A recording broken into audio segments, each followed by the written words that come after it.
Stream connection.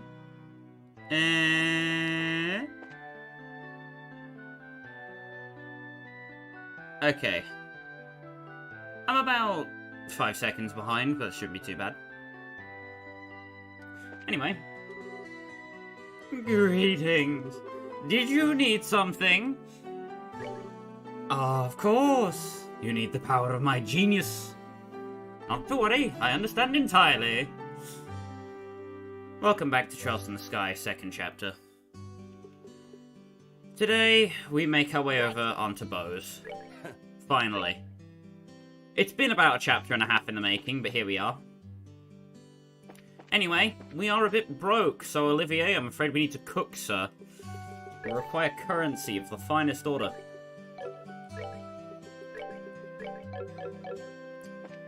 So, this is where I'm going to go over the infinite mirror trick for those who do not understand how it works. Or rather, don't know what to do for it. Anyway, step 1 of your infinite mirror trick, you'll need to acquire the recipe for... It is 2000 HP, turn in tempura. I've been over this in passing before, but this is the part where it's really going to come into play and be important. If you notice my mirror count in the bottom left, I have 7,200-ish mirror. I'm not going to go into specifics or mince fancy numbers, but if we head up to Renan here, he has everything that we need. You want to scroll down until you get to your milled flour and iron bonefish. Buy as much of that as you can carry.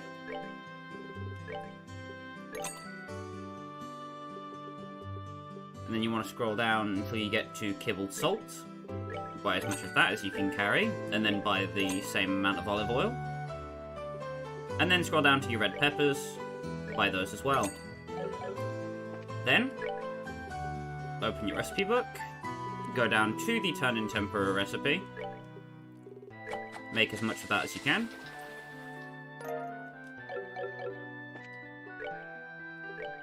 And then go to sell, healing, go to the bottom, because that's where it's going to be.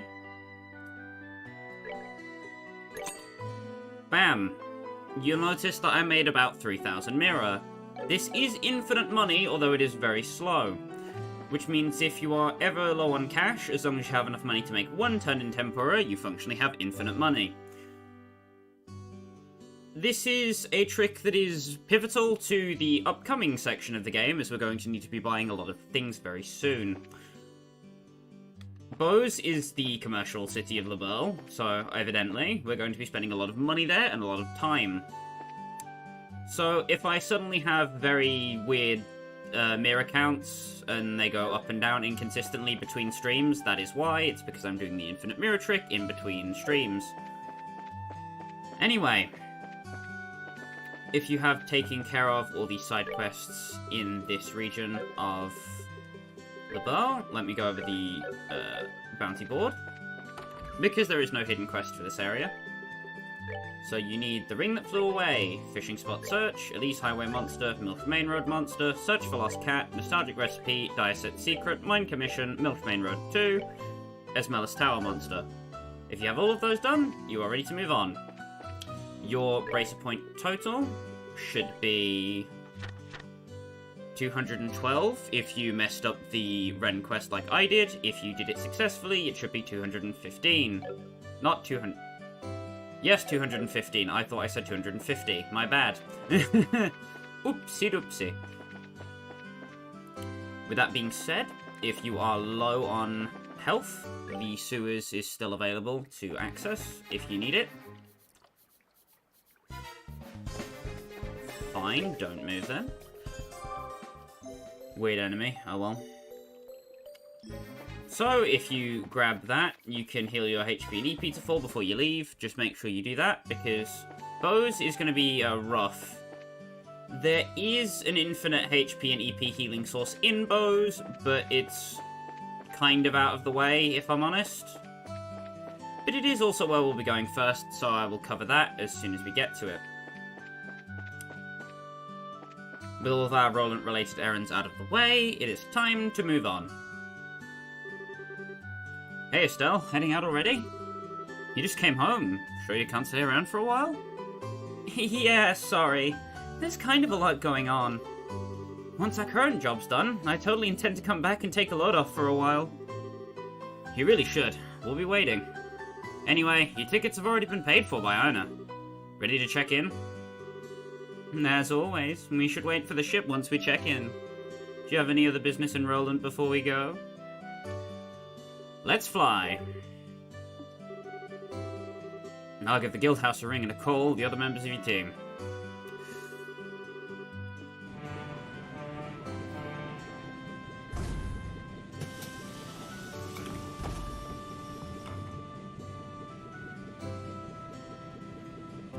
Hoist ourselves up onto the ship. This stream, if you didn't read the description, is going to be chock full of information, so this is one of the few downtimes I'm going to have to drink, so apologies if you hear my bottle hit the table. I'm drinking Flat Pepsi Max. Sponsored? No. Because it has been sitting out in my fridge, not in my fridge, on my table, for almost 3 days. Truly, I live the life. I see. For now we have a gospel influencing people's minds. Using the fog's particulate matter as a medium to exert mental control over a large area. Well, that settles one question at least. Excuse me, Professor. Cassius, you old dog. Good timing. Escaped Leyston, did you? Yes, I finally managed to finish a bit of work. I thought I would stop by and see how you're holding up.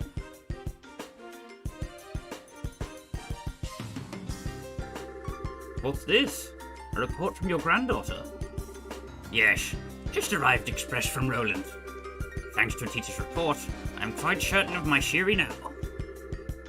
About the gospel, I'm assuming? Yes, though it's ultimately a hypothesis at this point. I've gone over it again and again, both on paper and with the couple, though, so I'm reasonably sure of this. Shall I go over it? Absolutely. Right then.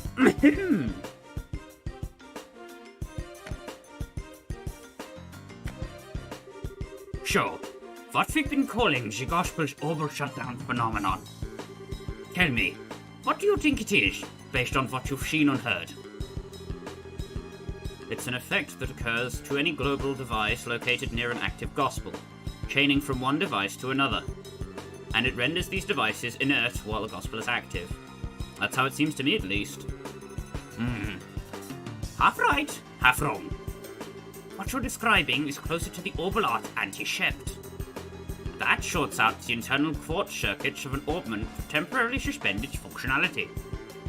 The phenomenon generated by a gospel, however, is fundamentally different.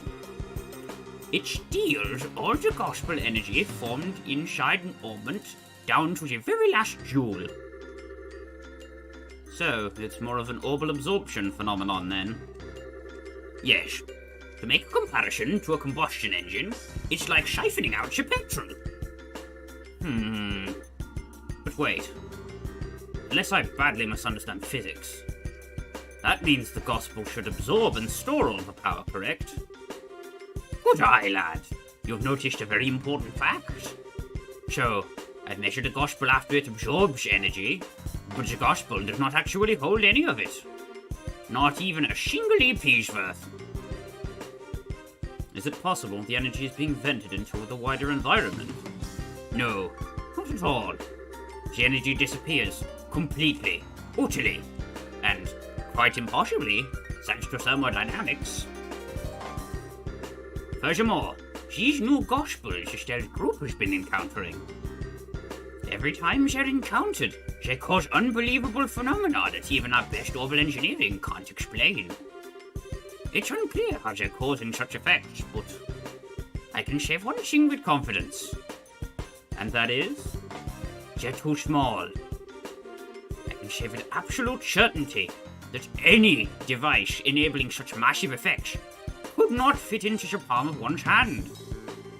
Even if the society somehow possesses technology centuries ahead of our own, it's nothing that small could contain that much potential energy. I think I'm starting to see where this is going. You're saying the Gospels must be terminals, then? Access points of some sort? Exactly! The only function the Gospel unit itself has is the inability to manifest an abnormal warp in a local orbital field. That warp then resonates with any local orbital devices, expands, and draws energy from the devices. The energy then disperses through the warp. Well, no. It does not disappear. It is sent elsewhere. And whatever is located elsewhere is capable of causing the impossible effects we've seen.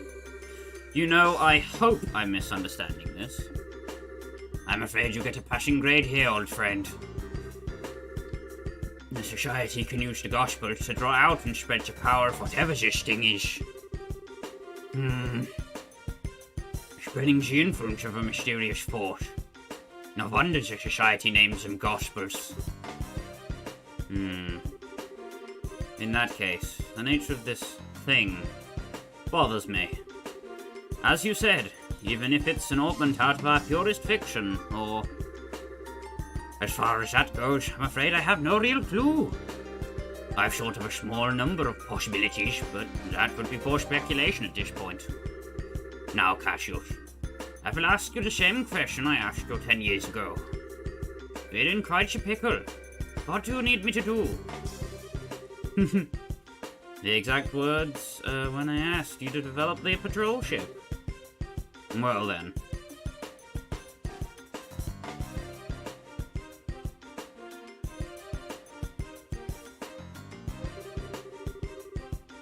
The key, I think, must lie in this warp the Gospel creates.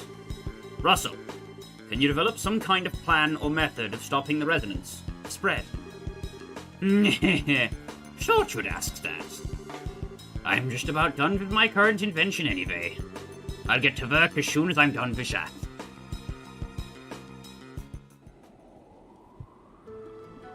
And now we take to the skies.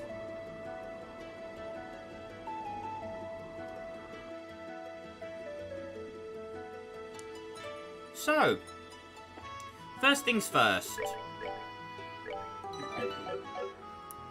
There are a couple interesting things that we need to do aboard the airliner first. Obviously, speaking to all of our party members is one of those things. But there is a couple that I'd like to save for a short while later. As, depending on who you took into the fight against Luciola with you, you will get different dialogue for that NPC. That character, once you reach the airship. I took Agate and Olivier, so they will have different dialogue about the dreams they had for me. However, everybody else's dialogue will be normal. While I would love to show you the additional dialogue for all the characters, I am not going to sit there and fight Jaboko and Zakum for 4 times. I'm sure you understand. I don't want to sit through that fight all over again. 4 times. Estelle, out for a walk again? More or less. More importantly, I'm sorry. I didn't really open up about Joshua until the very end. Don't worry. Still, that girl with Joshua is one of the Sky Bandits, isn't she? Yeah, she's a cheeky, insulting little punk by the name of Josette Capua.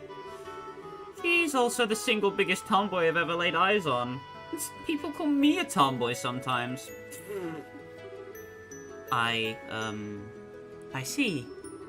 She does, seem a bit charming from the photograph.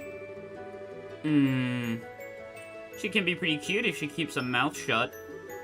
And she did manage to play a perfect upper-crust girl when we first met her, too. I'm sorry?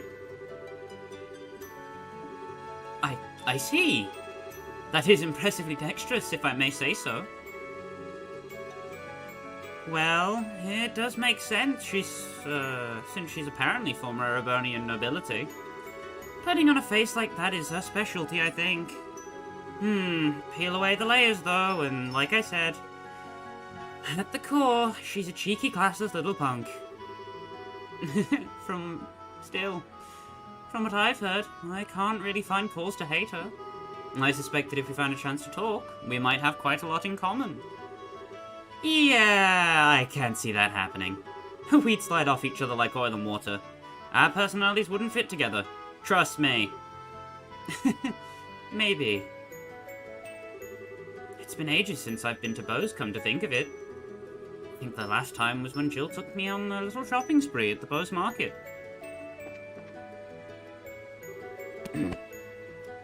Oh, Estelle. Good work this time. You're really growing as a bracer. I'm still kind of a newbie, I think. Like, I'm not even remotely as good with the staff as Dad. Well, I don't think you should worry about Master Cassius much. An S-rank bracer is a master of their profession to a degree that they attain the unity of purpose. All martial artists seek, after all. To be honest, I don't think I could attain such enlightenment, even if I spent my whole life trying. I see. I gotta admit, it's kind of hard for me to understand how incredible my dad is, but... Actually, Zin, you mentioned the whole unity of purpose idea to Chloe back at the castle. What exactly does that mean? Yeah, I did. It's kind of tough to explain, to be honest. Well, here goes. Master Cassius was once such a transcendent master of the sword, he was given the title of Divine Blade. Today, though, he can wield a staff just as easily as the sword he spent his life training with. What do you think that is? He practiced really hard? That's part of it, sure. But more than that, it is because he could instantly understand and relate the nature of staff combat to his previous experience. Something beyond what we call skill. Above practicing forms and reflexes. Above muscle memory.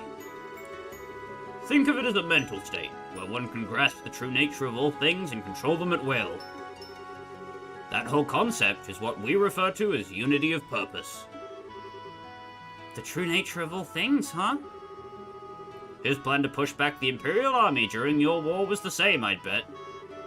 He understood the nature of war, of combat, so intrinsically, so instinctively, that he was able to construct the plan he did. There would be no one more fearsome as a foe. I get it, I think. But that means that even my supposedly enlightened dad was beaten in some ways by the Society. During the coup, he was lured out of the country for starters. Yeah. They almost certainly possess someone equal to Master Cassius. It's hard to know if it's whoever Lu Wei or this professor is, though. Could it be the guy we know as Lawrence? He was pretty powerful. I don't know.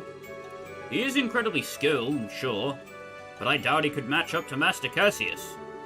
Besides, his chi, his soul, they did not have unity of purpose. Not in the way I have spoken of. He is a blade, sharpened in one specific way by the coldest frost. Tempered to perfection, untouched by anyone. That is the sense I got of him in the arena, at least. Yeah, I get what you mean. He hasn't shown himself, but I figure he's gotta be up to something. He did seem to have some kind of fixation on Joshua. It wouldn't surprise me if they knew each other from Joshua's days in the Society. Between him, thee, and Scheherazade, we've all got some strange ties in our past to this group. I wonder if this is the guidance of she who dwells above. Up next is Bose, the closest area to the Empire in Liberl, huh? I'd like to get a look at the famous Haken Gate sometime if we can. So things are a little more jumbled together than it seems at first. Interesting. Anyway, let's move on. Oh, hi Estelle. Still walking around? Sorta, yeah. Oh, Tita, this is your first time in Bose, isn't it? Uh-huh. I've heard there's a really big store in Bose. I kinda wanna see it. The Bose Market, yeah. Think of it like the department store in Gransel, but even bigger. It's actually a bunch of different stores all in one space. It's really busy. Wow, that sounds amazing. I hope we arrive in Bose soon. Oh, Estelle, have you been to Ravenue Village? Yep, I stopped there once on a job. That's Agate's hometown, right? Uh-huh. He has a little sister named Misha living there. Agate goes back pretty often, I think. At least once a year to say hello to her. Ah, right. Agate's little sister, huh? Must be hard for the poor girl having such an antisocial lump for a brother. Estelle! That's not nice. Agate can be, blunt. But he's also really nice. Yeah. He is just kind of clumsy and easily embarrassed, to be honest. You know, I bet Misha's a really good person. Whenever Agate talks about her, his eyes turn so gentle. Tita? What's wrong? No, it's nothing. My heart just felt, kinda weird for a bit. I wonder why. Somebody's a bit jealous of Misha, I bet. Misha, huh? I hope I can be a friend if we meet. Agate developing the must protect complex for Tita. Oh boy.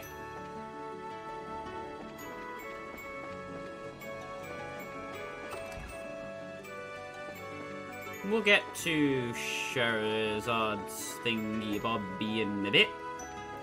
And Agate's in a bit. For now, I think we want to go check in with the Captain.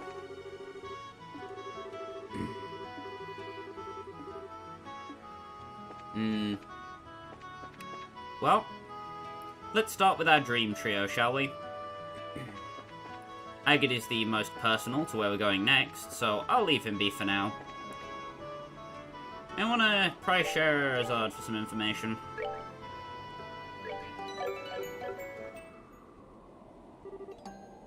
Hello, Estelle. Hi, Shara. So this is where you went. Oh, wait. You want to be alone for a little bit? Oh, this is unlike you, Estelle. Why so reserved? You want to ask me about Luciola, right? Yeah. She says we met a long time ago, but I don't really remember her at all. I was wondering what she's like, and if you could jog my memory? Let's see. Where to begin, then? We have to begin with a stage name, I suppose. Luciola, the Bewitching Belle. She could show her audience illusions by dancing while using bells and fans, thus bewitching them, you see. Hers was the centerpiece performance of our little circus troupe, the one that really brought the audiences in. Illusions? Does she use an augment to make them? No. She used something she always called illusion magic, which is apparently some kind of very old, non-orbal art. Luciola was from a family with a tradition of working that art. Was? People who fall in with a traveling circus, like ours, tend to be one of two kinds.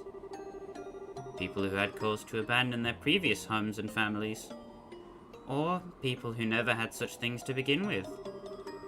Luciola was one of the former, and I was the latter. I was about 7 years old when Mr. Harvey and his band took me in. Back then, I was little more than a street urchin living in the slums of a city. Pickpocketing, petty theft. There was little I wouldn't do to try and survive. And the ones who reached out a hand to me were the troop's leader, Mr. Harvey, and Luciola. They taught me, the little girl who couldn't trust anyone, the warmth of family. They taught me all sorts of skills that would let me earn a place for myself in the troupe. Dancing, beast handling, and tarot reading. Luciola taught me all of it. But then, 8 years ago, Mr. Harvey died in an accident. Without his leadership, we all just drifted apart and went our own ways. I'd been planning on staying with Luciola, but soon after Mr. Harvey died, she simply told me, "There is something I must do," and vanished. Hopeless and lost for the first time in years, I turned to the one remaining man in the world whom I still trusted. As you might expect, that was Cassius, who'd already begun working as a bracer. You know the rest, I imagine. So that's what happened.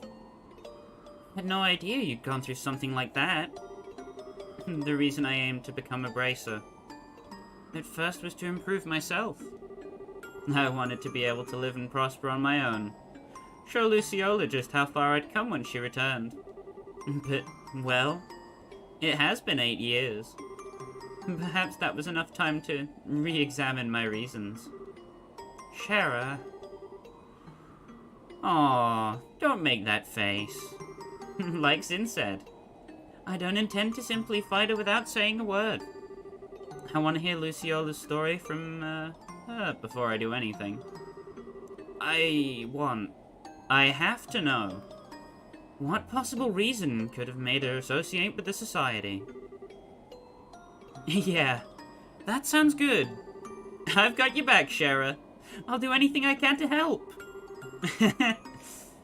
I know I can always count on you. Still, you've grown quite a bit, haven't you, Estelle? What? That's kind of sudden. I always thought of you as being exactly what I'd expect of Cassius's daughter. I don't think that's quite right or fair anymore, though. What do you mean? Your strength isn't quite the same as Cassius's. Cassius has a heart as deep as the ocean, and strength like a relentless wave. But you, Estelle, your strength is like the sun. You shine, and make others shine just by being near them. What? My Estelle, you shine like the sun. I think that's why people are attracted to you so easily. It's what I like most about you. And I know Joshua felt the same way. I don't think you need to feel any pressure to live up to Cassius, is my point. Yeah. You really are my big sister, Shara. You always know how to encourage me. Thanks. You're very welcome. Not saying you should return the favor, mind, but you really should drink with me sometime. Now that you're a full bracer, you'd better learn to handle your liquor. How is booze related to... You know what? Never mind. I don't want to know.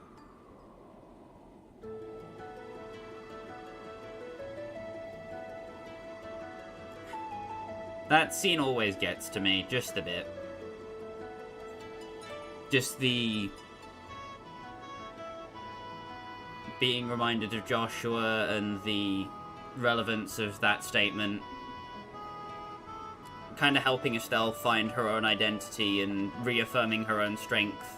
Instead of living in her father's shadow, coming out to be a different kind of strength.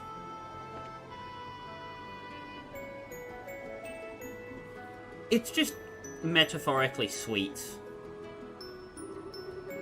I'll be back in my seat once I've enjoyed the wind a little more. Make sure you're all buckled in before we land, Estelle.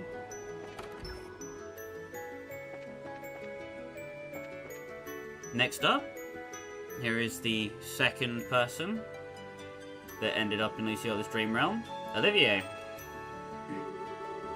Ah, Estelle. At last we return to Bose, the land laden with memories of our first meeting. It makes my heart swell to return to a place of such sweet nostalgia. And shocking as it may be, I kinda have to agree on the heart-swelling memories bit. Although, as I remember it, you were kind of rude back then. You said I wasn't attractive and made fun of me like a schoolboy. You misunderstand me, my fair rose. I would only display such cute bashful behavior in order to hide feelings of love unabated. Yeah, I'll bet that's it. Exactly. You shouldn't waste any time putting the moves on Shara, as I remember. Or Joshua! Well, putting that aside, as you stand now, your beauty is incomparable to what it was then. Yours is a supple, healthy beauty, with a maiden's gentle virtue. Indeed, you have grown, Estelle. Oh, thank you. Though when you put it that way, it's kind of embarrassing. Please don't say it like that again. There is no shame to be had in virtue, Estelle. Still, you have only begun to climb the ladder of adulthood. Should you wish to ascend even higher, I would be more than happy to assist you. No, thank you. If I was ever in a position to ask anyone about that sort of thing, I'd be a million times better off asking Shara. Ah, a pity. The things I could teach. Though, Shara would be the one to... I'll remind you that I have a very large stick. Easily one of my favorite Estelle quotes of all time.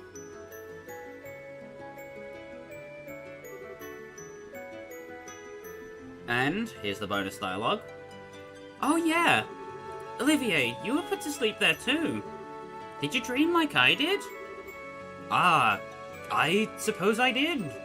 Yes, Huh? Is something wrong, Olivier? Well, I was simply thinking that it was a shame. For you, see, in my dreams I was in the company of peerless, beautiful maidens, betwixt shapes verily blessed by Helios. If you had not woken me, Estelle, I could have done this and that, and perhaps fate has willfully stirred me at your arrival. Well, would you care to discover that which can only be conceived in dreams? Remember what I said about my stick? I can always put you to sleep with it. Forever. No, I'm sorry. For the love of... Still, Olivier's eyes were so sad for a moment. What did he dream of? Ah, you needn't make such a face, my sweet. Huh? In truth, it was nothing special. Simply a memory of my boyhood. Dear Mueller showed up in it, for example. I see. Then why the heck couldn't you just mention that from the start, you perv? Now, anger unbecomes you, Lady Estelle. Speaking of Bose, I remember that lovely mare and her handmaiden with the cool gaze. Ah, I thrill at the thought of meeting them again. So, 2 for 1 on good Olivier quotes so far. And let's finally get back to the main man himself, who is probably going to go visit his sister, Misha, Agate. Hey, is something wrong, Agate? It's nothing. You're still wandering around the ship? Yeah, basically. Oh, about earlier. Earlier? What do you mean? You know, when we were put to sleep in the mist vault. Did you see some kind of, dream too? Oh, I see. Sorry. Do you not want to talk about it? Nah, it's alright. Yeah, I saw a dream. It was nostalgic as hell. I'll say that much. You too, huh, Agate? So, You know, Estelle, you've got to work on your poker face and hiding you want to know stuff. Ain't good to be that easy to read. Anyway, it was just some silly memories of when I was a kid. Back home.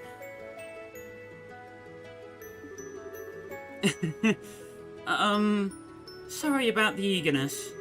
But yeah, now I remember. You're from Revenue, right? In the Bose region. This would be your first time back home in a while, then. It's been a little while, yeah. I did stop by the old place after the Queen's birthday celebration a while back, though. Hey, wait a second. Why are you assuming I'm going back home? Aw, don't be embarrassed, you big teddy bear. You got a little sister back in Revenue, right? You mentioned her once. You must be the biggest softie when it comes to her, huh? Hey. Oh, yeah. Where the heck in Revenue is your house anyway? I don't remember meeting any girl who stood out as Agate's little sister when we were there investigating the Sky Bandits. There was a girl with Louis, but no, too young.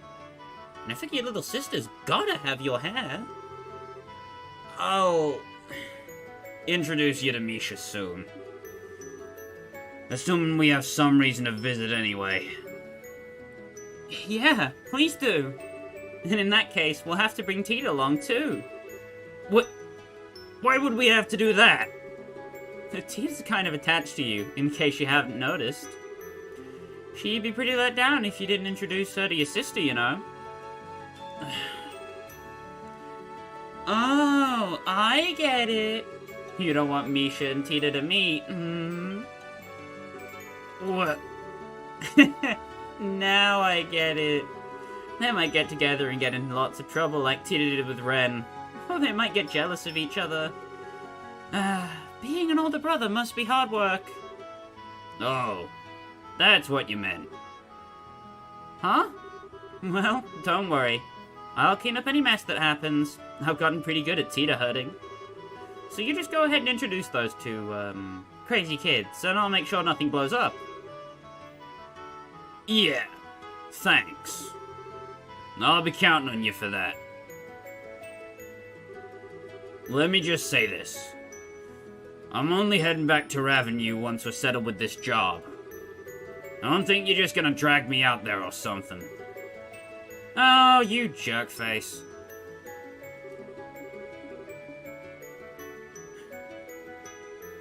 If you notice that Tita said Agate's face turns kind of gentle when talking about Misha, he had a unique portrait there that we haven't seen across any of the games.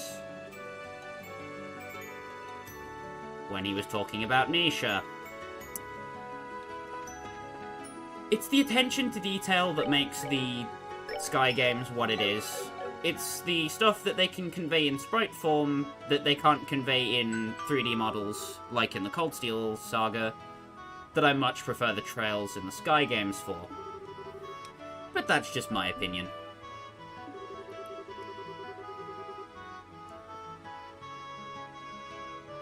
Please be aware that there may be turbulence while landing, so we ask that all passengers take their seats. I don't know why I sound like a droning parrot. Anyway, we get back to the good music. Yeah, boy!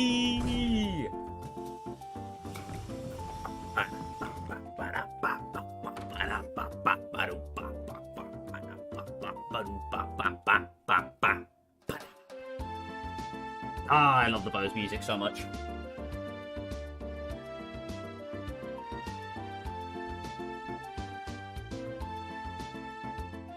Anyway. Everyone, hello. Good work out there in Rolent. The Silver Streak, the Heavy Blade, the Immovable, and that Rising Star Rookie altogether. Brings a tear to my eye, it does. Rising Star Rookie? You, of course. You're a little walking miracle who's managed to stop the society in 4 different regions. That's been the gossip, anyway. You've gotta be kidding! Saying I stopped anything is overstating it more than a little. You just ran off once their experiments were done. You did handle yourself well in Rolent, Case Estelle. Don't sell yourself too short. I think you can be a little proud. Yeah, but that was just, a bunch of coincidences coming together, and... No need to get so embarrassed. You just need to live up to your reputation. That's all. Yeah, thanks, In. You make that sound like a cakewalk. Anyway, all that aside, what's the situation like here in Bose? There's been no sign of the society whatsoever. No surprise, I suppose, since the Sky Bandits were caught. The army's been patrolling the region pretty heavily. One thing sticks out, though. There have been a few too many dangerous monsters prowling around here these days. Really. You know, I noticed that the last time I was here. Bose seems to usually have more wanted monsters than other regions. Why is that? Most of it comes down to Bose being huge and filled with rough terrain. Makes it less, common to see more monsters come down from the less inhabited areas. Thing is, though, we've had 10 cases just since the beginning of the month. 10? That is a lot. I'm guessing that's kept Sting and the crew busy. Yes, and Kurt's team stopped by the other day to slay several of them. Be in your debt if you could take care of a few of them for us as well. That strikes me as a good course of action. It's possible the Society is involved with this. Yeah, and they could hurt someone if we just leave them alone. So we should get out there and take them down. Huh? Agate, what's wrong? Yeah, what's up? You're really quiet. Nah, it's nothing. Anyway, let's get out of there and bring back some monster heads. Pardon me? Mabel and Leela! Good day. Estelle, it's so good to see you again. I am glad to see you are well. Wow! It's seriously been forever! I think we last met at the Queen's birthday celebrations, right? Yes, it feels as though it's been ages. I've been hearing all about your exploits in the news, though, Estelle. And that goes for everyone else as well. I'm glad to see you all safe. Especially you, Chloe. Are you on school break already? I ended up taking a little time off early. It's good to see you again, Mabel. Huh? You two seem pretty familiar. Well, Mabel used to be a student at the academy we met before she graduated. And I'm certainly glad we met too. I see. And Agate Crossner.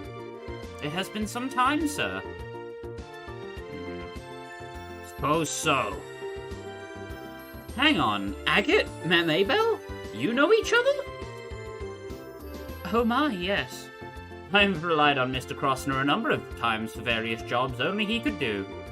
And 10 years ago... Hey, Mare. I forget myself. Pardon me. Regardless, I simply wish to stop by today and welcome you back. From the sounds of things, you're pursuing an international crime syndicate which threatens the safety of the entire country?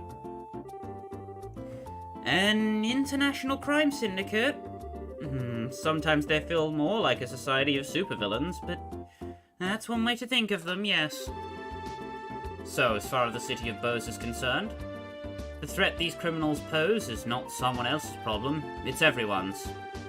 If I can do anything to assist you in your investigation, anything at all, you only need to ask.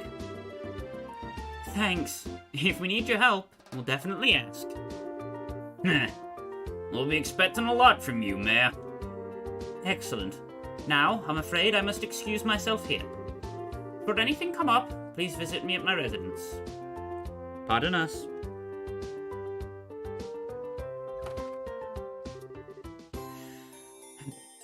Come on, Agate. Couldn't you have been a little more civil? It's who I am. We ain't running a butler service here. Give me a break. Agate can be kind of arrogant to people sometimes. He's usually polite towards clients, though. You were kind of short with the mayor, Agate.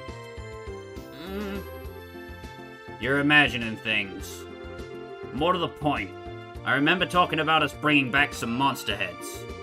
Legrand, give us the breakdown. Right. We have 3 cases outstanding. First, there's a blade fang stalking around in the Crone Pass. We've also got a ghost epitaph in the Nebel Valley. And finally, an octobone raising hell at the Amberl Tower. Okay, got those written down. Alright. Monster slaying's perfect task for my greatsword. I'll be taking charge this time round. Huh? Well, you are a Bose native, my good heavy blade. You're probably the best suited out of all of us. I have no objections.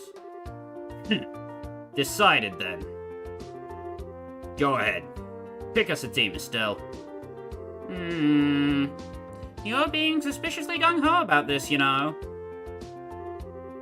So, our team for the remainder of the Bose chapter will be Tita and Chloe. With Agate and Estelle.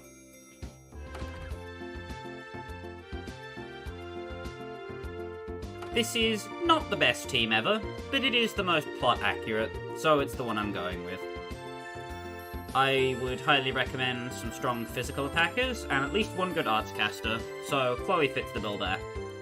Tita is kind of baggage at the moment, but not for much longer. You'll see why soon. Okay, so, if we're going all over the region to find these wanted monsters, since we're out, why don't we stop at Ravenue Village? Yeah! Why are you looking at me like you're expecting something? I do want to go see your hometown, Agate. Do you not want to? Not right now, no. We need to settle our current jobs first, including hunting these monsters. Aww. You unfeeling clod. Come on, Tita's here. Would it literally make your head catch fire to be nice for once? The hell do you even? Estelle, it's okay, really. It's only normal that we should put work first. Agate, I'm sorry for prodding you. Nah. And, you know, I'll definitely take you once things have settled down a bit. And there's the same portrait that he had when he was talking about Misha, in case you missed it the first time. It's one of the few portraits where he has a genuine smile. Just, be a good girl for now, short stuff. Okay. So, let's get our equipment in standing order then. First port of call is the Bose Market. Psych! We want to head back into the guild first, as you will auto-accept the 3 monster quests. But what you do not auto-accept are these 3 side quests. Imperial Request, Missing Lady, and Rarest Favor. Flavor, not favor. Ugh. I don't know why I keep misreading that. Either way, we need tender poultry, bird eggs, gummy eyeballs, juicy bones, curative horns, and lucky fangs. I recommend you pick this up now and go into Antaros just to start this quest, because it's a slow burner we can do over the course of everything while we are in Bose. So you want to head into Antaros, head up to the back kitchen and speak to Gwen. Yes? What is it? Yeah, hi. We saw your posting on the guild board. You're Gwen, right? That's correct. Yes? Oh, wait, I know you. Aren't you the ones who got ingredients for us a while back? Yep, that's us. Hello. It would seem our fates are intertwined. Shall we get down to the details? We have time now. Sure. So, this is a job to collect ingredients, right? That's right. I need some rare ingredients for research into new frontiers of cooking. And I'm going to need you to gather them. It isn't terribly urgent, so feel free to hold off until you have more time. Alright then. I think we could use some advice on collecting this stuff. Some of the ingredients on the list are pretty rare. Yeah, that's a good point. Juicy bones, for example, are kinda hard to get. At least the ones you want, intact. The most difficult ones will be juicy bones and curative horns. The lucky fangs will be a bit easier, I think. Is that all available in the Bose region? Yes. The monsters around here should drop them in reasonable quantities. You can get good bones in the Nebel Valley, I believe. Horns are at their toughest north of Ravenue, and you can find fanged monsters in the Crone Pass. That's, kinda spread out. This is gonna involve a lot of walking. Well, that's the idea. This is very difficult, is why I need assistance. This very difficult is why I need assistance. For once, it's not me flubbing the words, it's the words flubbing me. You do have a point there. Oh, don't I? Once you have all the ingredients, bring them here. I'd like to receive them all at once. If you bring them piecemeal, I'll just send you right back out to get the rest. So, just deliver it all in one go? Honestly, I think that's easier on us anyway. Assuming a certain someone doesn't snack on them anyway. We should keep track of what recipes we prepare on the way back here, too. Make sure we don't use any of them. Yeah, do you have any other questions? If not, I must get back to work. Let's see. We have locations we need, instructions on delivery method. No, I think we're all set. Good luck then. I'll be waiting here. So, the things she wants us to go get for her are...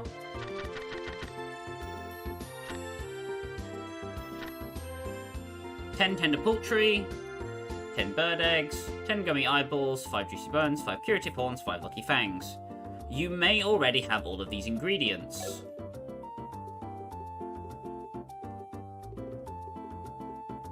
I know for certain I have the juicy bones and the gummy eyeball. I have 9 curative horns. I have the juicy bones, the lucky fangs.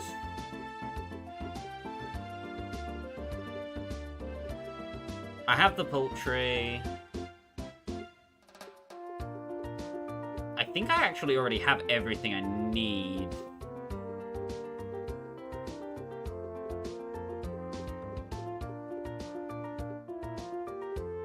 Nope, I'm short on bird eggs. Damn.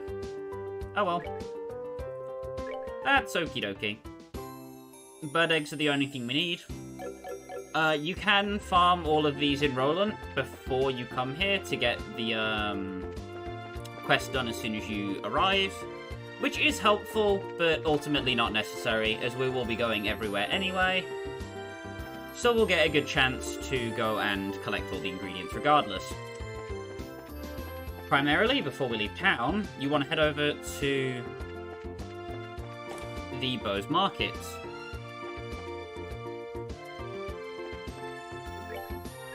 This is because at the pharmacy, they have... Not the pharmacy, Christ. The hardware store. They have laundry poles, which aren't very helpful. Chain belts, which aren't useful for us now. But they have a cleaver. If you only care about damage, this is a very, very cheap upgrade that does slow Agate down, which neuters the attack delay spiral edge strategy that I've been abusing.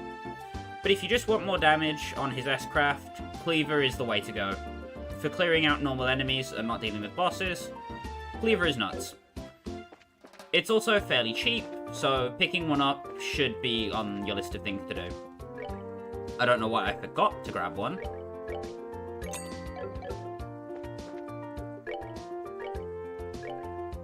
Just look at that power boost. 565. Oh, 600s. Damage. Anyway, I'm going to give Agate the glove gear and the master beads, as some of the enemies in this area are capable of inflicting confusion. Peter will be packing the long barrel and the crest charm, and Chloe, as our resident arts caster for the moment, will be equipping the buzzer and the Tiang clips. Crud. I should actually put T-anklets on everybody first, because we are going to Nebel Valley. And Nebel Valley does have a high density of freeze-inflicting enemies. So if you don't have T-anklets, maybe buying some lighters will prove useful for you. Either way, 2 new recipes to pick up here. Corna Castella, or Castilia, and the ultimate revival item for now, TM. Refresh Jelly. Buy a lot of Refresh Jelly. These things are going to be nuts until the end of the game, so keeping a couple on hand is always a good idea. The cotton stuffed vest is actually something I want to touch on. It is like a anti-petrify equivalent to the silver chain, and it is relatively inexpensive, being 2,000 Mira. I would say if you don't have enough crest charms for all of your party members, pick up enough cotton stuffed vests to make up the difference if you do not want to grind for the extra crest charm. Also, you have all the ingredients necessary here for the infinite mirror trick, so if you do get low on money, you can come here and farm it up fairly quickly. So if you're ever short on cash, you should be AO good, as long as you have enough to make one turn in tempura. Next, if we head to the Orbital Factory, we can now make HP 4, Defense 4, Mind 4, Attack 4, Shield 4, Evade 4, Action 4, which is the big one that you want, and EP Cut 4, which is also absolutely amazing. EP 4 is also accessible to us now, which makes Olivier a lot stronger than he was before, as well as Hit 4, which or rather, if you have EP4, it gives you access to Chaos Brand instantly for the cost of a single quartz, which is kinda busted with the way Chaos Brand works. We are getting to the point where enemies will start resisting Chaos Brand a lot, but it still does good for normal mob encounters, so picking up 1 or 2 doesn't go amiss.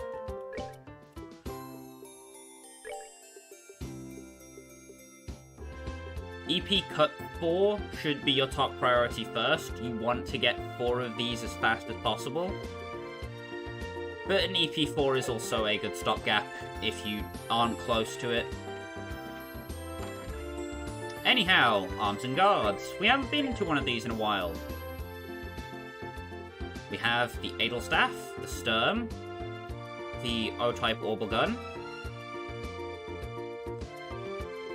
the Rune Blade, the Ogre Buster, which is more expensive than the Cleaver and does less damage, so why would you ever buy this? T-Launcher, which we don't need to worry about, and the Blast Arm. Do not buy Chloe a weapon if you are planning on using Chloe for this chapter like I am, because we will be finding a weapon for her later. If you want to buy Agate a weapon, I wouldn't pick up the Ogre Buster anyway, because the Cleaver is just higher damage. And the Ogre Buster's increase over Roaring Thunder, if you got it last chapter, was negligible. Also, we will be finding a weapon for Agate in this chapter, so spending a lot of money on his weapon isn't something you want to do either.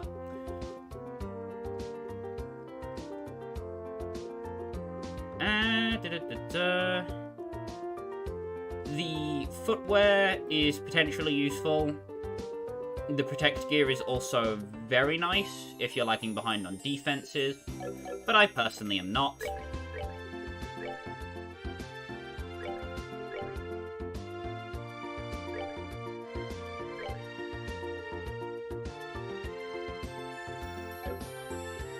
Agate can get all the male exclusive equipment, because he's the only male we still have.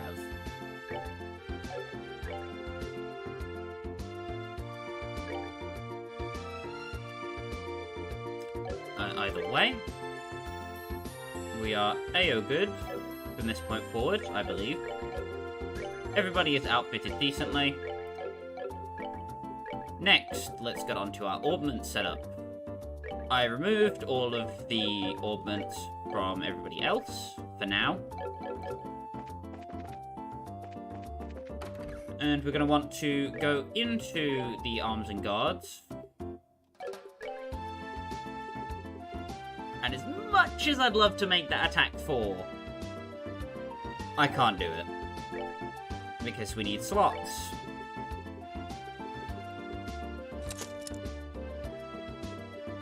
Primary step should be having at least one free 2 slot on each character in your party at this point. Chloe already has enough 2 slots. Tita has all of her slots maxed, so we don't need to worry about her. And Agate is fine the way he is here.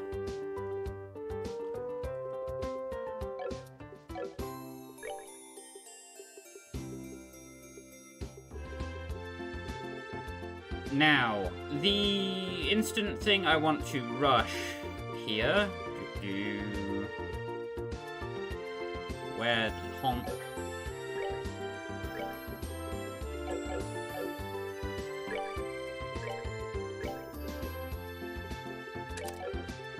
Pop the attack 3 there, put the seal there.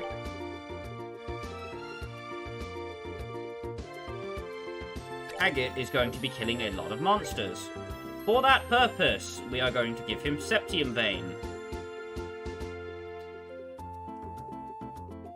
We also want to give him HP 3, so he can cast Tirol, and basically keep himself buffed and alive for an entire fight, being a good physical tank. In addition, Shield 3 is important for increasing his bulk against arts attacks, because that's what most of the enemies in this area tend to use, in the places we're going at least. So having Shield, be it just Shield 1 or Shield 3, can help massively with survivability. Next, we want to get monster drops, because we need them for the quest, so Agate will be equipping the Luck Quartz. And on his final free slot, we will give him Action 2, because it's the highest one we have.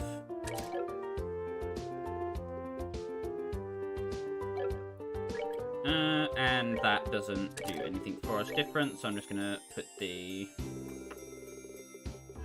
build 3 up here.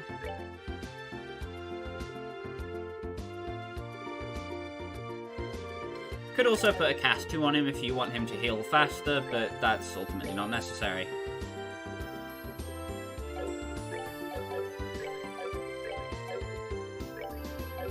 Now, Cheetah is unfortunately the bargain bin.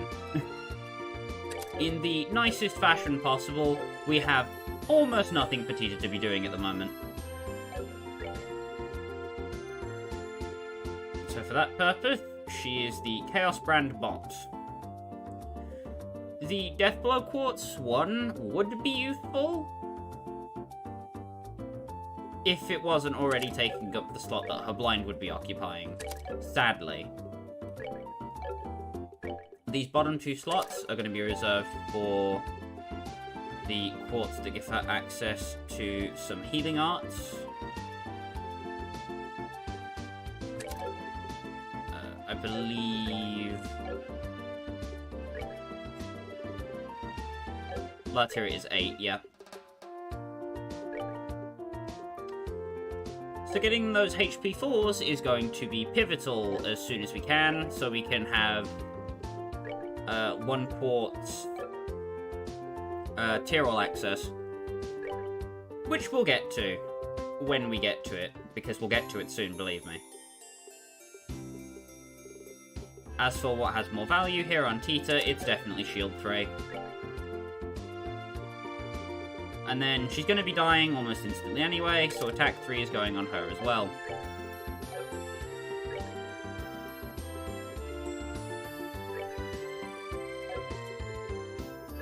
As for Chloe, in her second EP slot, or second 2-star slot, we're slotting in Ingenuity. And Sense. This gives us access to almost all the low-tier magic,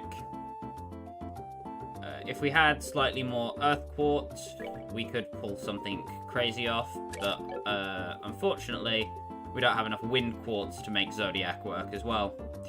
Which is a bit upsetting, but it's whatever. Sent it shall be.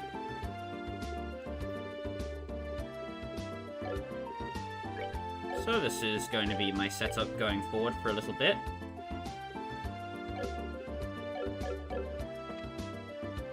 It's not the most ideal setup, but it does work. With that being said, I should also go over the quest timings for this area. Shimmy over back to the Bracer Guild. Whoop whoop. Any quest with the term short will end immediately after you finish at least one of these monster quests, I believe. So you want to get the short-term quest out of the way almost immediately. Which is, I believe, Missing Lady. By some time, somehow. All of them have already taken action on my end. Excuse me. What is it? My time is...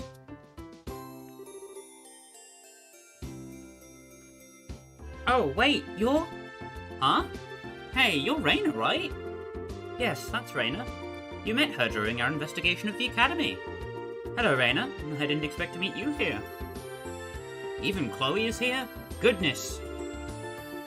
So, what are you doing here? It's quite a long story. I assume you saw our posting? Well, yeah, that's why we're here. I would like for you to handle this mission as quickly as possible. Will you accept it right now?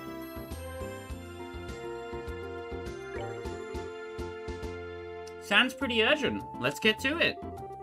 You accept then? Oh, thank you. I will explain the situation to the Bracers. You go deal with the rest of them. As you wish, miss. Please take care of our mistress.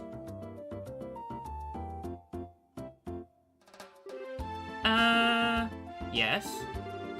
Who was that exactly? I feel like I've missed something. A servant of the house. Like me. We are both charged with caring for the mistress. Charged with? Yes, I'm getting ahead of myself. Let me explain what's happened from the beginning. Please. Right then, Estelle, you remember Felicity, yes? Felicity? Yeah, actually. Think I'd know if I saw her. We met while investigating the ghost story. So, what's Felicity done exactly? She ran away. Eh? As I said, she ran away. Specifically, from here at the Emperor's. She ran away from the restaurant? Why would she need to do that? Why did she flee? I would like to ask her that myself. After all, today is a most auspicious day for our mistress.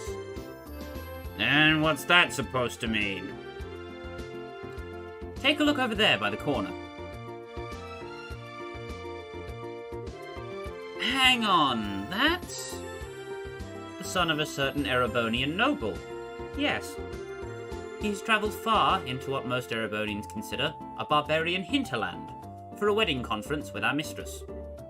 Oh, okay. I see. A wedding you mean like an arranged marriage? Felicity's being married off?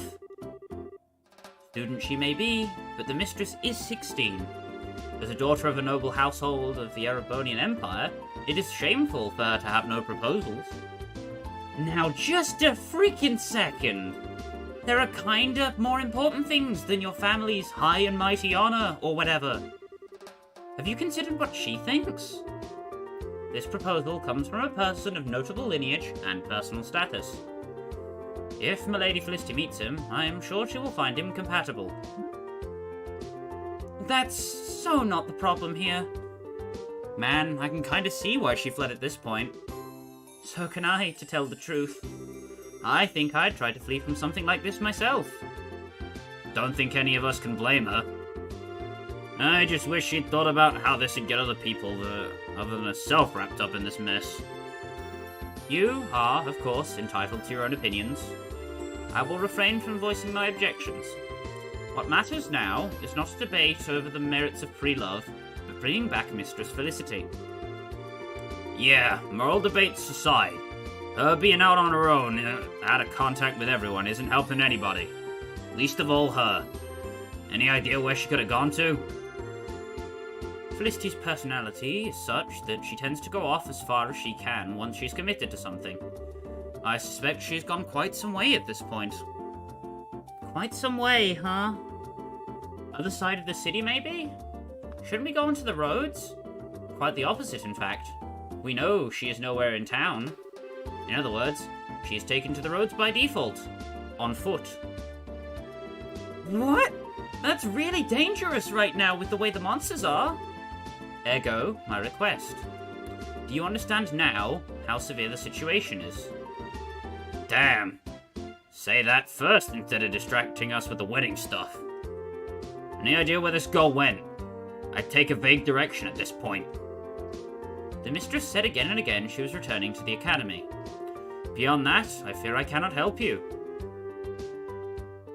The academy. So toward Rouen. That had to be west from here. Yeah, we should check the road to Rouen first. It's a plan. Okay, Raina. I still don't really like this, but we'll go find her. Anything else before we go?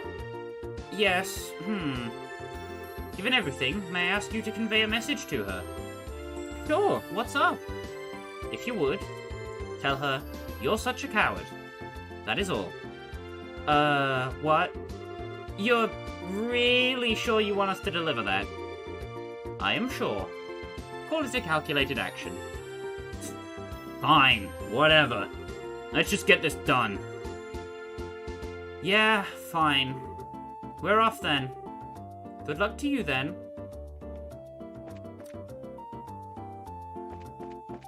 So, we now have somebody to track down. I believe our direction is clear. However, first we should check in at the Freedom Hotel.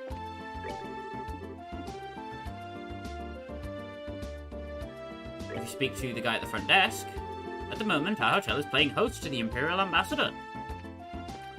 If we head upstairs, check the room with the man outside of it. This room is currently in use by the Imperial Ambassador. If you have no business here, please refrain from entering. Is this where we can contact the Imperial Ambassador? Yes, that's correct, but do you have some business with us? You're the ones who have business, I think. We're from the Bracer Guild. You guys submitted a request? Ah, bracers. I see. Pardon me. If possible, I'd like to have you listen to an explanation of the case immediately. Do you have time at the moment? This is a quest that we can get out of the way immediately, so I'd recommend doing it now. Yeah, no problem. This way then, please. The secretary will explain the details. So we can do this whole quest without ever having to leave Bose, pretty much. Sir, the bracers have come to attend you. Oh, you're here. Oh, you are all... It's been some time. Thank you very much for your support in the capital. What brings you to Bose? With the sighting ceremony over, I finally have a somewhat open schedule. I'd been planning a visit for some time, and I've finally managed to realize it. Ah, gotcha. An inspection trip. It matters not. More importantly, my medal must be recovered. Is it that important? Barclay, what are you waiting for? Hurry up and show it to the bracers. Yes, immediately. It seems like the ambassador's quite, concerned.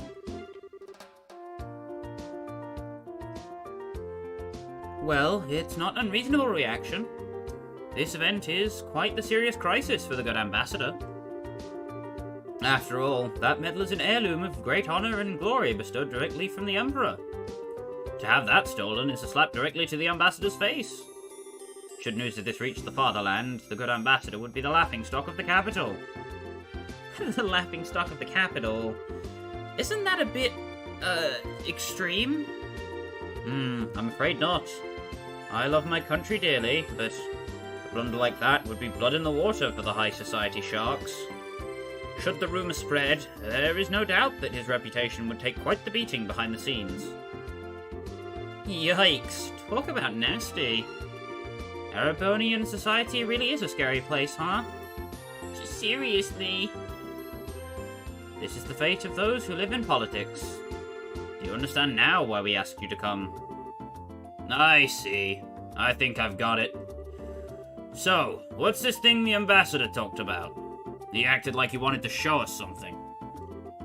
Yes, actually. There was a card that appeared to be a declaration of criminal intent left at the scene. Say it with me, everyone. Damn you, Blue Blanc! A card? Yes, something like that. Allow me.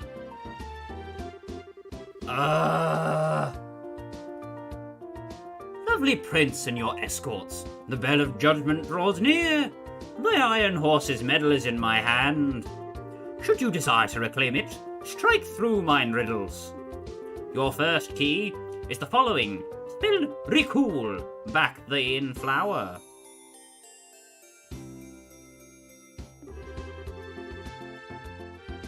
The end of everything is the beginning. Heed this well. Really? He puts a lot of work into these. The guy's so persistent, I can't even work up the energy to complain. I can! Damn this masked man! Yep. Not even worth getting worked up about. Anyway, we should go over the important parts of the card. Okay, well, the main point seems to be this recall word. I think we'll have to start by looking for what that means. In which case, the bits that come after that will be more important. Most likely the parts will be the hint to that word. The end of everything is the beginning. Yes. It certainly would seem to be. Should be enough to start with. First, let's check out the town using that as a hint. Do you think you'll be able to investigate the matter? Yeah, we should be. Well then, if we find anything out, we'll let you know. Yes, we expect good results from you all. The investigation shall be underway then. We're counting on you. Yeah, leave it to us. So,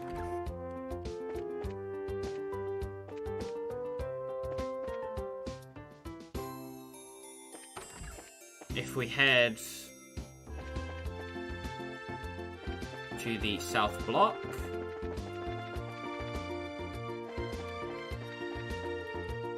we want to go up behind the arms and guards. The hint was be cool back the in flower, and the end of everything is the beginning. Here must be a hint to read them in reverse, so we have to read the entire phrase backwards. Recall must be special though, since it's all in caps. We probably just reversed the letters there. You end up with flower in the back, Lucia. Ah, I get it. You say Lucia and Bose, and it's gotta be this place. Right, so the card mentions a flower. Let's take a look. Yes, found it. There we go. Okay, let's see here. Your second key is the following spell, FTHKC2E. View the opened book. And remember always this wisdom. Those who seek the truth must forever look a step ahead. What the hell? FTHKC2E? That's a hint? Pure gibberish? Thanks, man. Now you're also giving me a headache. There must be some kind of trick to reading it, like the last one. I would guess that look a step ahead is an important hint for that.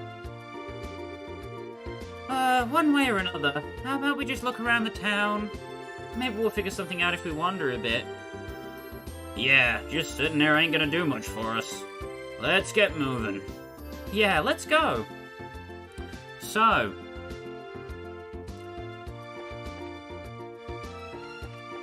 the important thing on that note,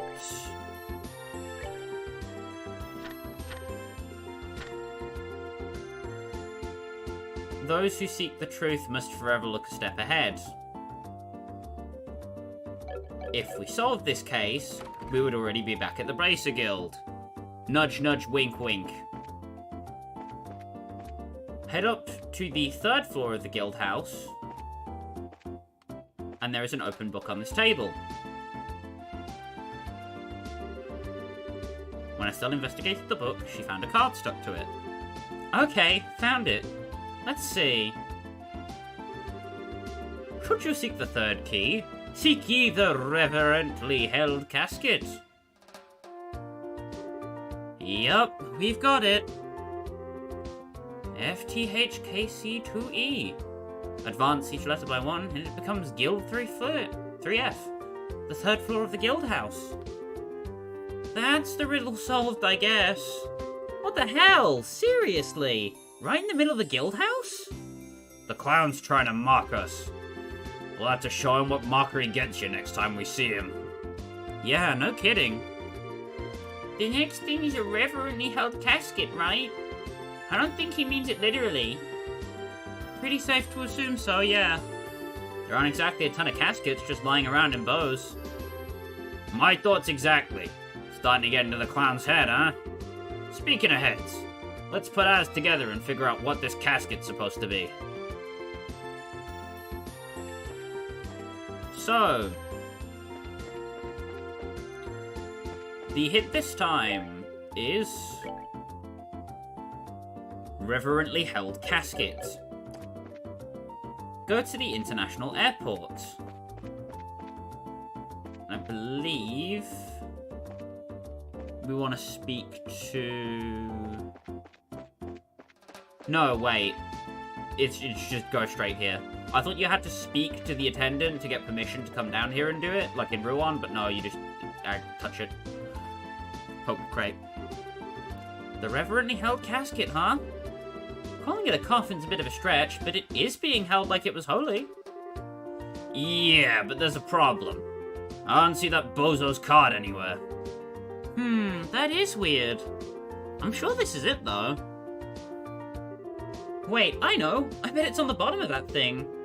It might be, but, that little hole isn't big enough to crawl under to look. Yeah, good point. The container has to be it, too. Let's see. Hey, what do you think you're doing? You were messing with machinery on my maintenance deck, weren't you? What the hell were you trying to do? We weren't messing with anything. We're trying to investigate this container. Investigate what? I think this'll explain. Ah, you lot. There's a case ledger to my dock. Right to the middle of it, in fact. Oh, right. I wanted to ask, can we use that machine? You bet you can. And what are you looking to do exactly? We just need to take a look at the bottom of that container. Could you lift it just enough for us to take a look?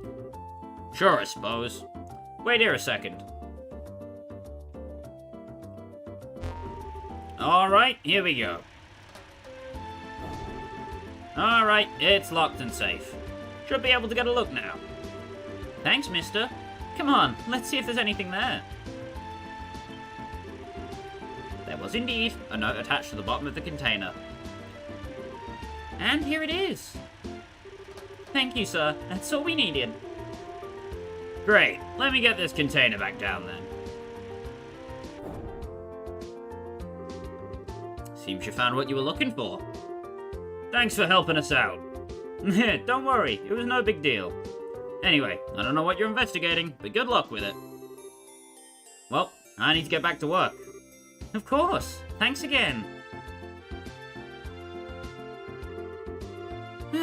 I'm glad he was willing to help. Yeah, and now time to get on with it. Right, the card. The door has been thrown open. Seek ye the proof of vanity. Find it in the words of the goddess. That's it. Looks like we're just about done. Yeah, I guess so. Words of the goddess. Well, you say goddess, and there's really only one place I can think of. Yep, gotta be it. Let's get over there. Off we go. Also, all the cranes have a small smiley emoji stuck onto them, and I think it's really funny. I believe the most distinct one you can see is on this bridge.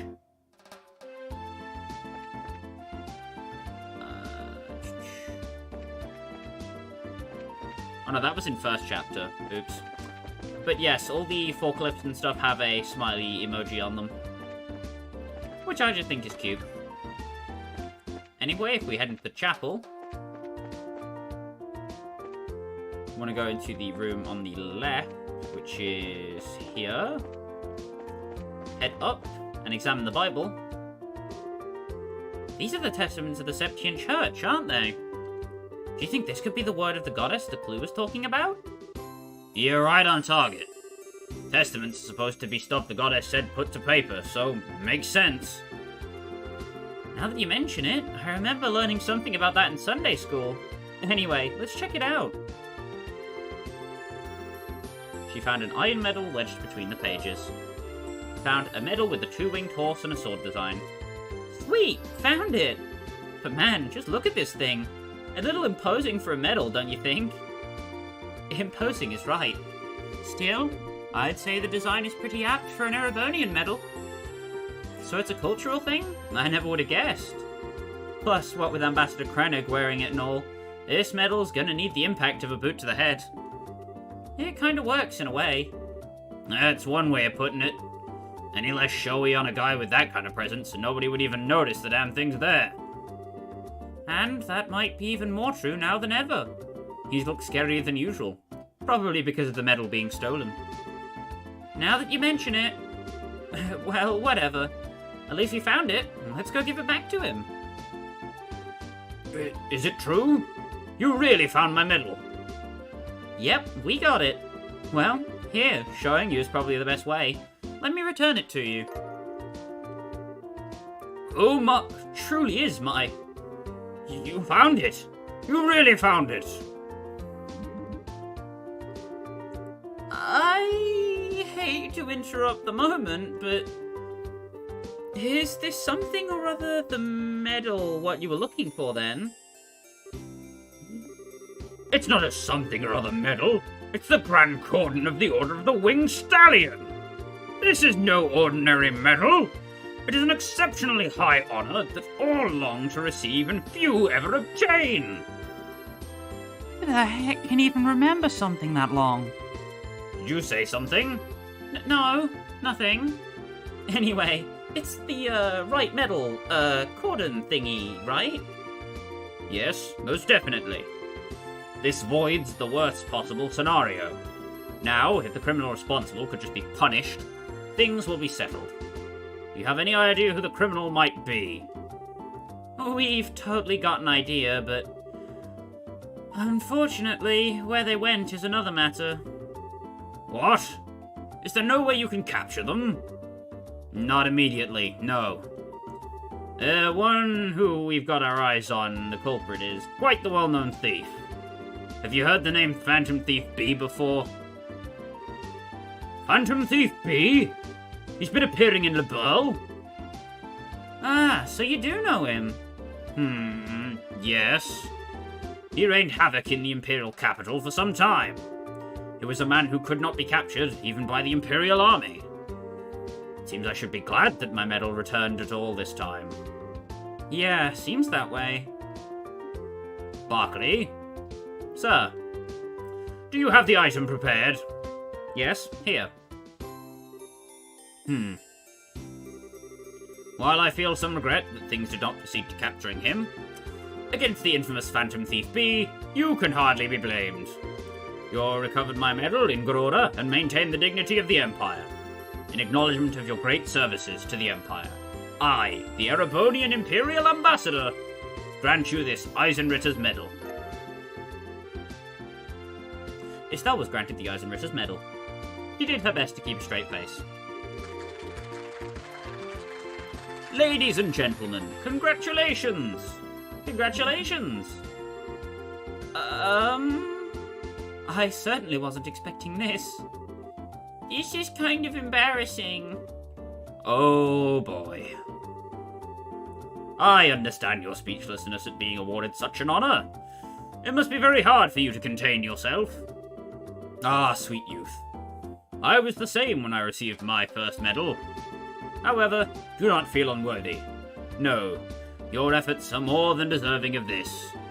I expect great deeds in the future, as is befitting of one to receive this medal. Yeah, thanks. For me, it's enough just having recovered my medal. Phantom Thief B's capture is a national and guild-wide problem. You shouldn't let yourself be too bothered by it. The Ambassador is scheduled to resume his observation soon. You have a heartfelt appreciation and thanks, Braces. So, what does the Eisenritter's Medal do?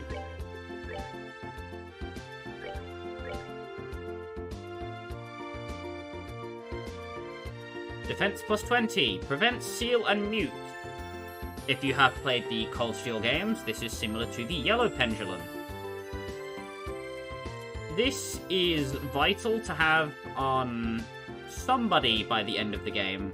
If they don't have a T-anklet, they will need this, and then some other form of status preventative item to fight most of the endgame bosses.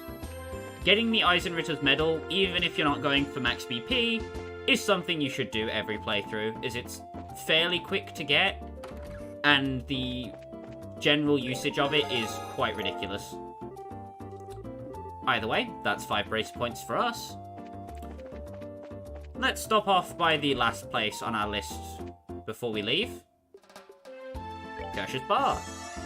We want to get the golden risotto recipe, or risotto, depending on where you come from. Now, you can finally buy mystery paste.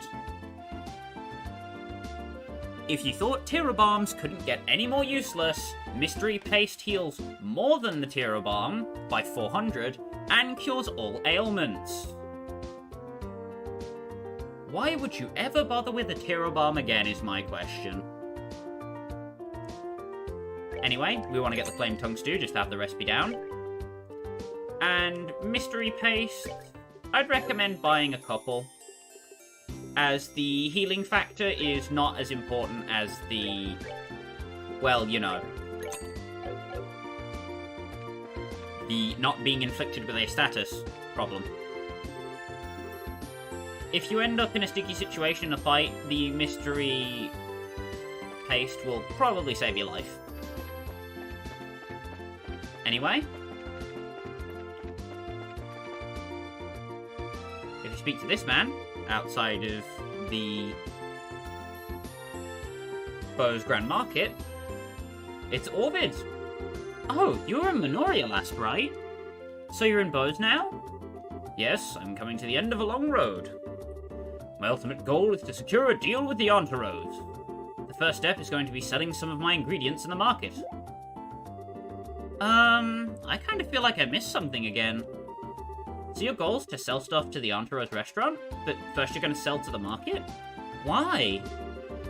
If I could, I'd love to approach them directly.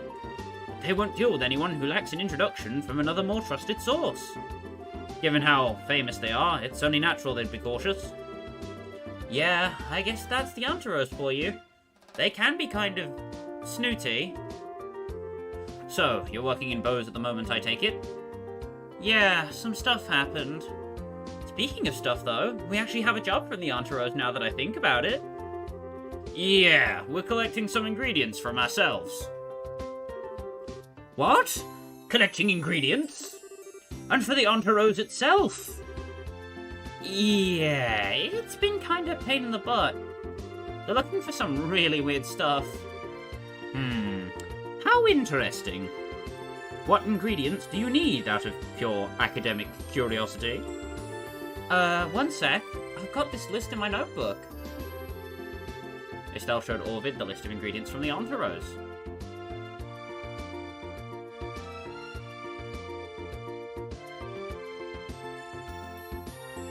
So, if you speak to Orvid...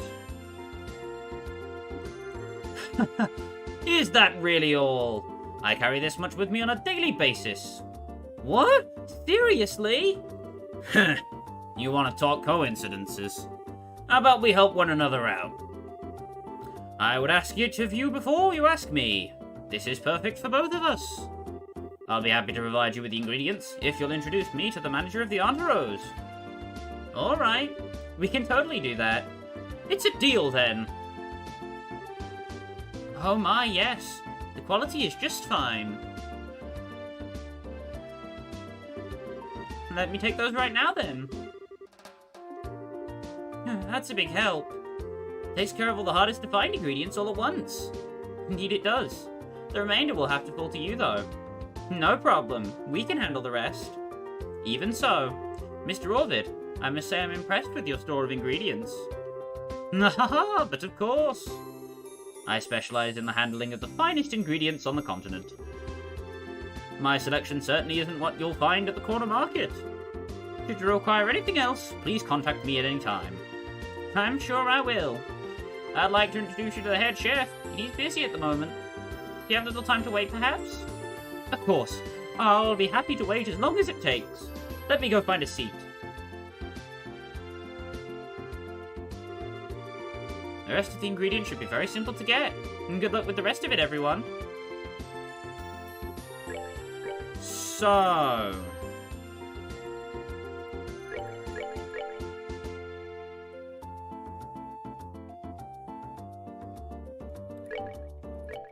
you do want that dialogue, just not this early. I am showing it you now, because it is a very easy trapping to fall into.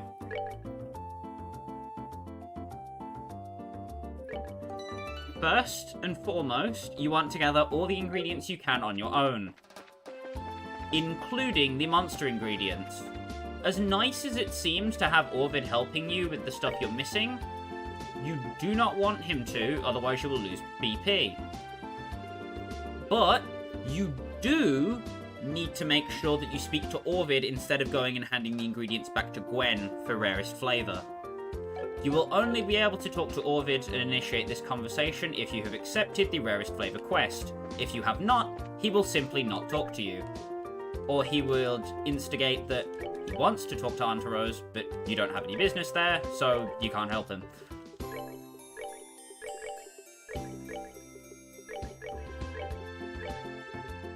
We're going to have Tita all the way in the back. And then Chloe on the other end of that front. Oh boy. Sorry, my voice is getting a little grating. Doing the, like, agate gruffness is, rough. Anyway. For your time in Bose, you should now have Imperial Request done. You should have the rarest flavor started. And you should have the missing lady begun as well.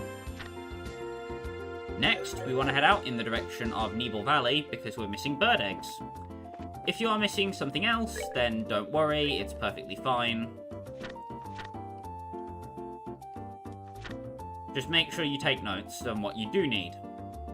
So I have the tender poultry, the gummy eyeballs, the juicy bones, the curative horns, the lucky fangs. I just need bird eggs. So, let us move out. Now that we have our battle formation ready. In addition, I need to make sure I have a Heaven's Eye on so I can actually see with information. So, these enemies. The rock peckers. They drop bird eggs, and conveniently, they're right outside of town. Avian monster can knock you senseless with a single attack. These guys can inflict paint on party members that get hit by them. What I'm going to do is ready a crit tier on Agate and use Wild Rage just to get his combat points up. Then I'm going to smoke cannon the P.E.K.K.A. You'll notice Tita a bit behind on the level curve, not dealing too much damage, but that's okay. In terms of damaging arts, Blue Impact is the cheapest and highest damage, so use that if you don't have any other things you prefer. Nicely done.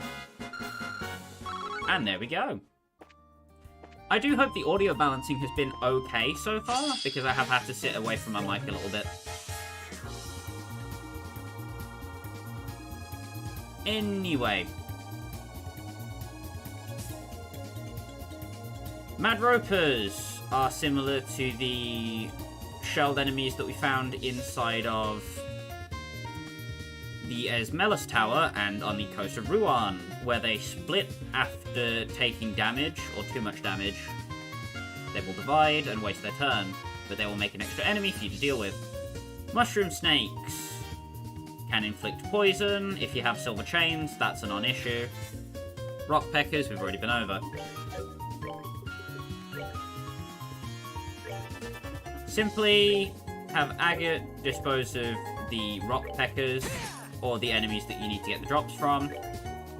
Peter can also smoke cannon for decent AoE damage. And then whoever you have left can probably cast Aerial fast enough to kill everything else. Case in point, Aerial number 1. Agate's going to take the brunt of the offense there. And everything else is dead. Don't mind being poisoned here. I do mind Tita dying though, that's not good.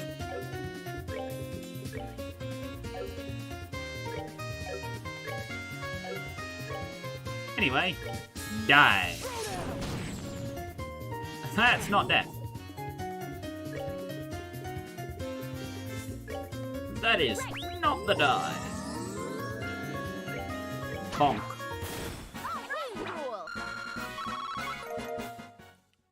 Did not get any of the drops we were looking for, unfortunately. But that's okay. Let's get that refresh jelly learned.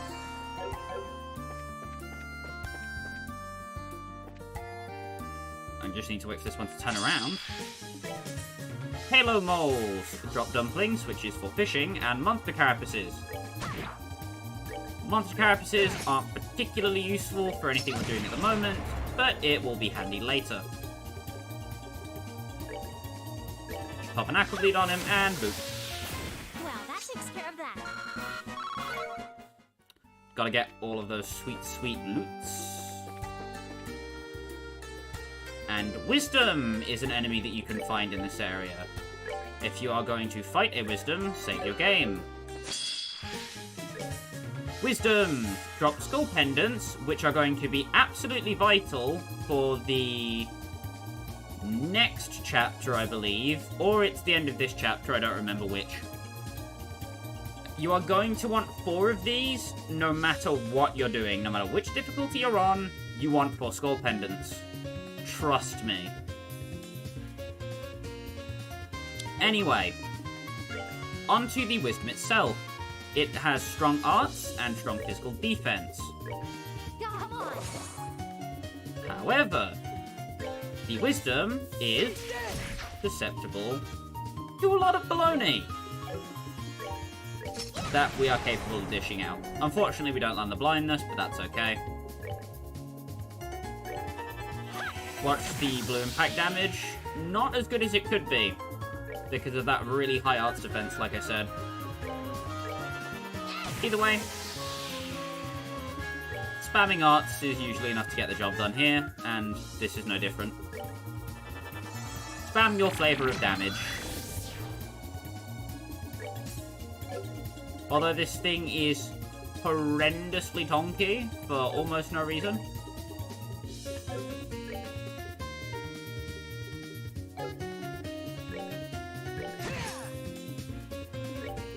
So just watch that one.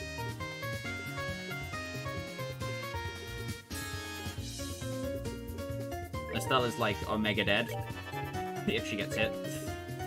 Sorry about that cough directly into the microphone. I should be more responsible with my coof, but wang. What can they do? What can they do? Let's do this thing. Defeat Agate and Estelle, they got damage. The impact.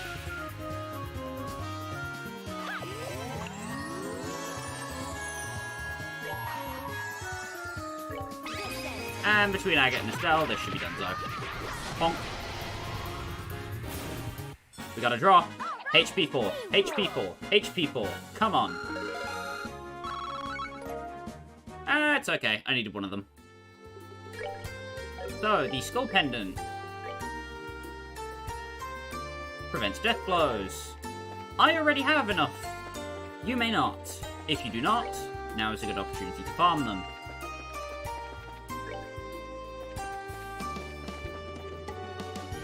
Either way, Haken Gate is north, and we haven't been there. This, if you can believe it or not, is where you can get the Tender Poultry, if you're missing Tender Poultry. Also, the Ramiras reflect arts with the shell on its head.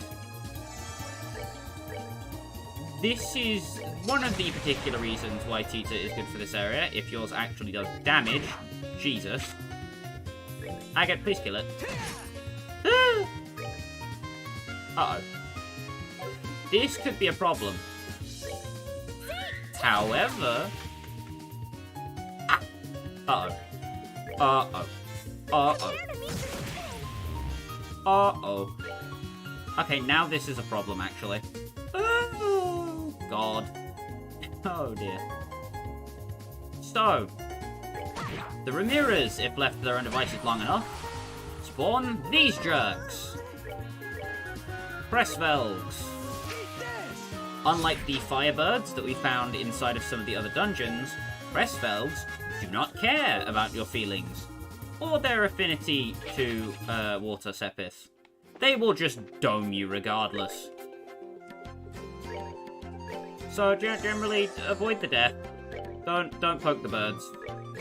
Or the birds will murder your entire family lineage.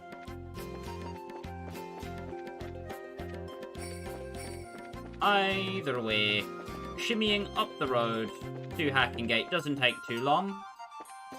And we will be coming back here for story purposes later. But it's pertinent to head up now as we're on our way to Nebel Valley anyway, as there are chests to be collected.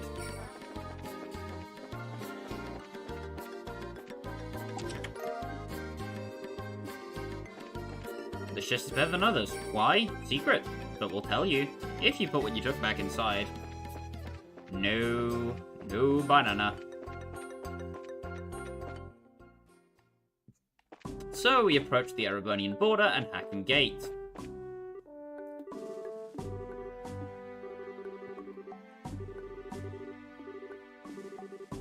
So, Sting is hanging out near the border.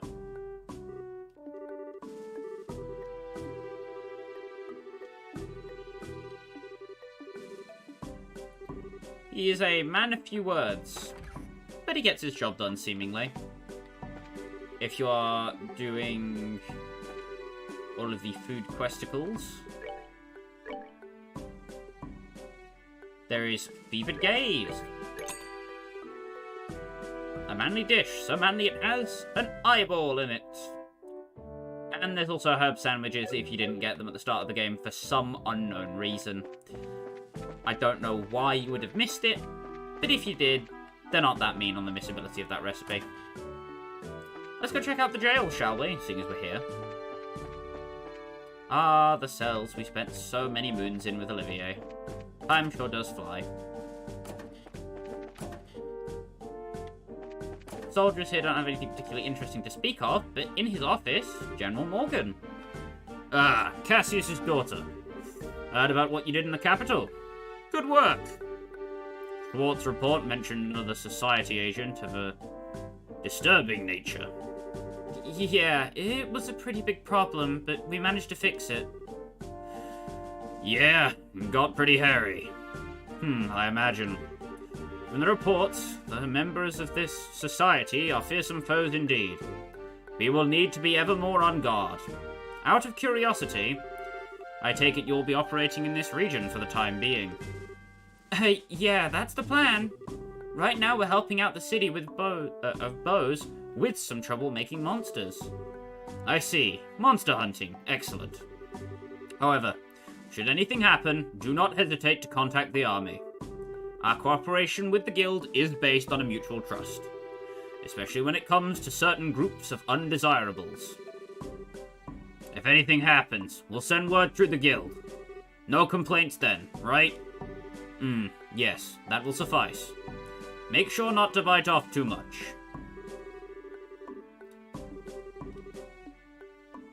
So, General Morgan, after the coup incident, has a lot less of a prickly exterior, and actually does seem to warm up to Estelle's group a bit, if only. And he just seems to respect the Bracers a whole lot more than he used to. It's a nice bit of character growth between the first and second chapter.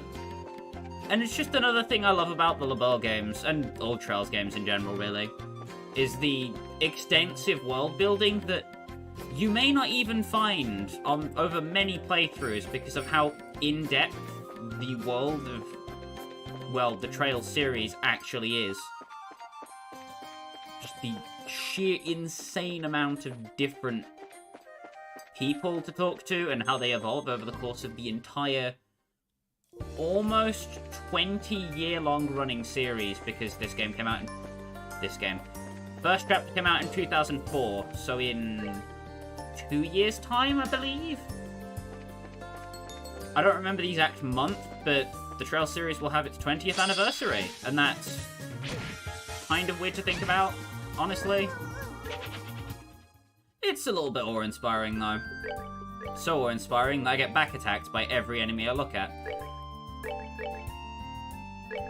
Ugh.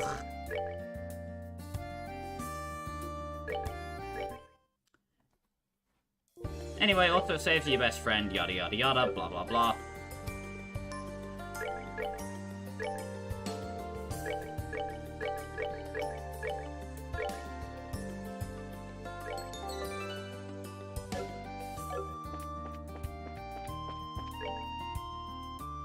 So, we want to head over towards the Verte Bridge.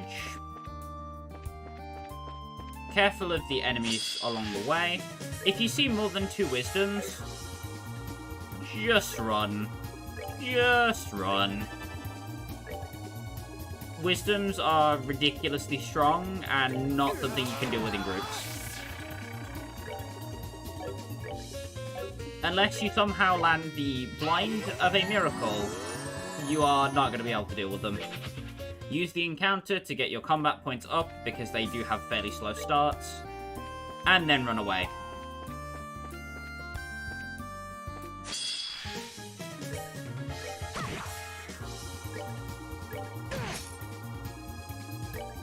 Right now, we're hoping that Agate can get that kill.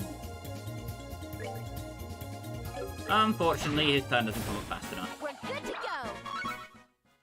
Ah, well. We just need...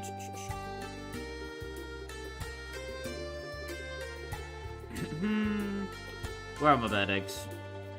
We need 4 bird eggs. Okay. So, pretty much, if you see a wisdom, give it a shot. Otherwise, Yeah, come on. meh. Just unfailing amounts of meh.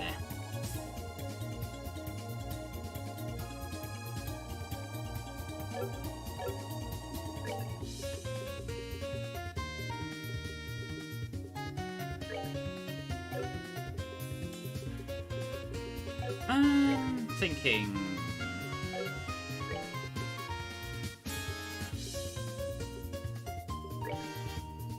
I can't get a twofer with that, so I'm just gonna box the wisdom away from everyone else in my party.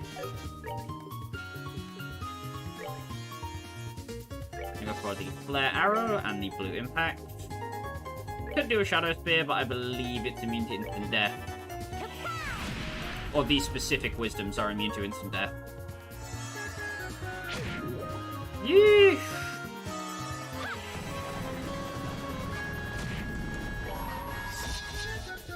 Inconclusive. Anyway, murder! Crap. Bye, Agate. Buh.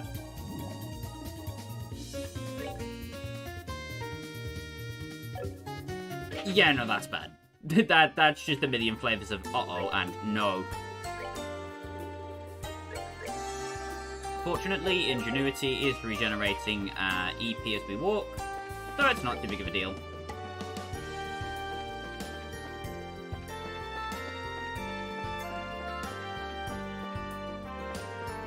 There's yet another wisdom.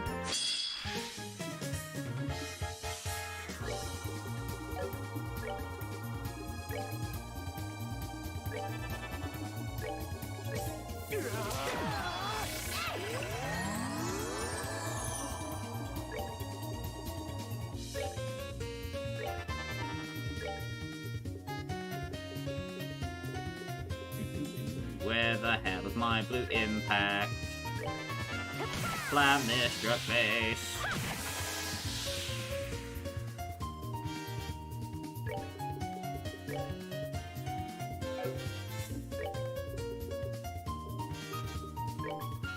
Get this drunk wad and his weenie woos. Oh no.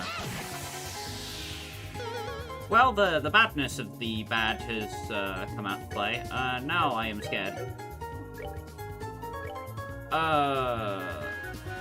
If I lose 2 party members, I'm just gonna move.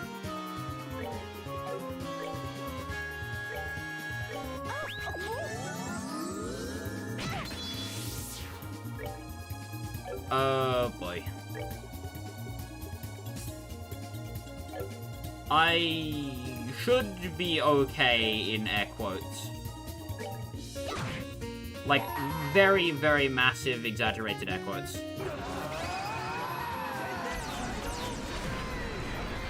Oh dear. Uh-oh. Damn it. Okay, well, he kind of threw. He kind of threw. He kind of throwing. Not gonna lie. Unfortunately, I had the resources of a potato left to me, so, I'm kind of screwed, actually. Uh-oh. Oh, dearie me. You want to cast Shadow Spear again, bud? Could you do me a solid? Could you do me a favor? You bastard, you're dead to me.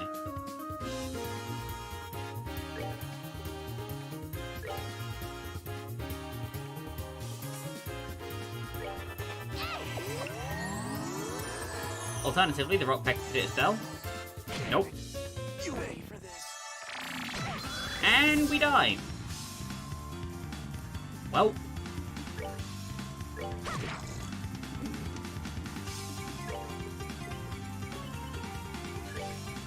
That's pretty funny. Useless, but it's funny. Nope. Nope. Nope. So sorry. Womp. It happens. This encounter can be a bit silly. Sometimes. It is a bit of a silly boot.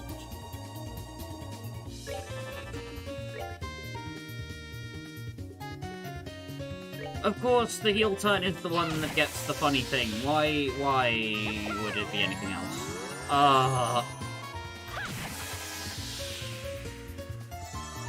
Great.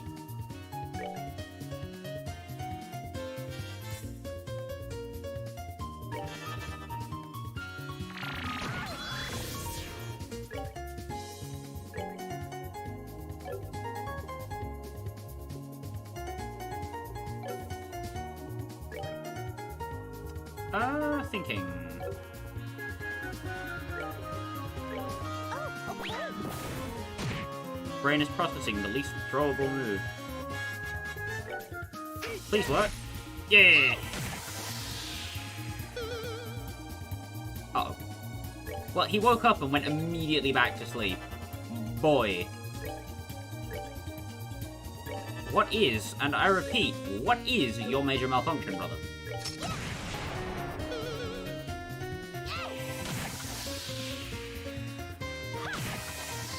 And he's dead.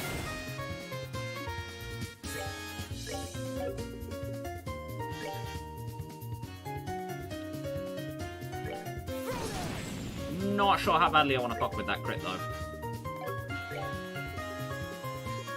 Not sure. I can steal it with a heal, though, so that's what I'm gonna do.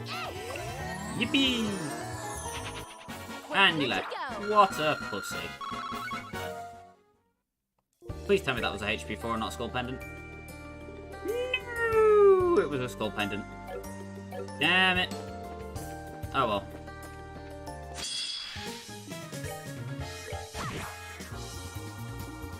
This is peak male performance. Yippee! Come on, birdie. Yeah, boy. But yeah, in short, having the lock quartz really helps with the grinding and makes it less painful.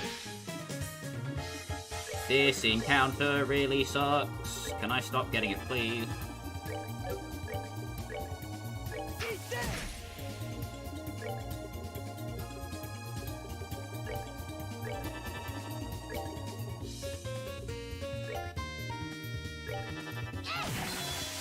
Damage.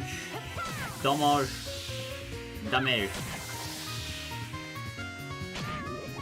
Well, she's dead. Well, she's almost dead.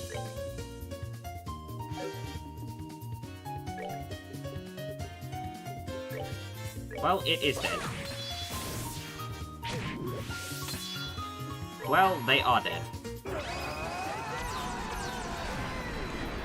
Uh-oh.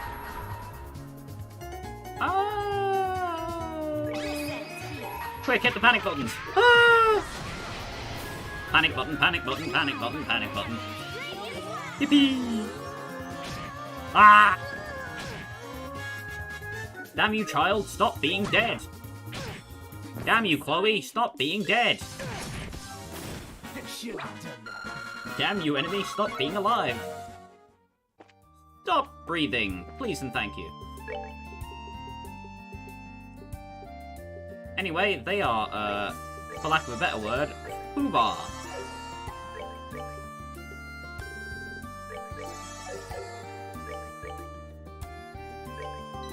We are running a bit over time, but I did start kind of late, so that's to be expected.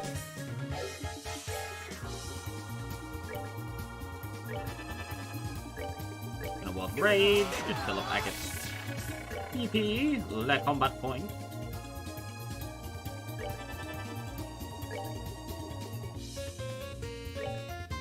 And that should be those metaphorical geese cook.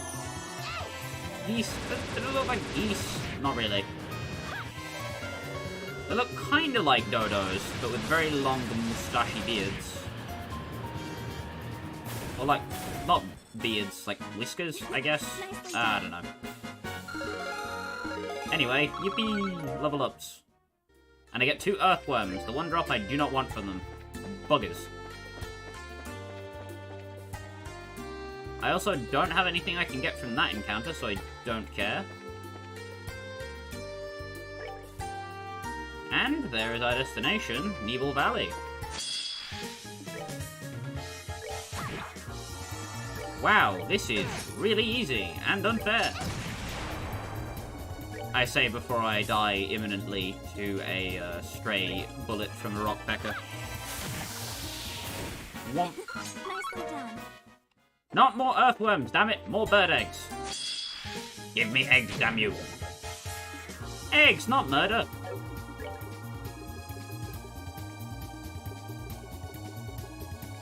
Anyway, hit him with the mystery teeth, and the boy is patched up. Bonk. Bop. Bada boom. Ow. As a note, the snacks are extra weak to the Wawa. So hit them with that if you want them to not live. Uh-oh. 1, that is a coughing fit. 2, that is death. Meep. Thank you, RNGesus. Wadong. I don't know why I didn't let... I almost said Atlas. Agate take the kill. Jesus. Yeah, Atlas is my favorite Chosen Hero character. Brain degeneration active immediately. Anyway. When the impact is blue.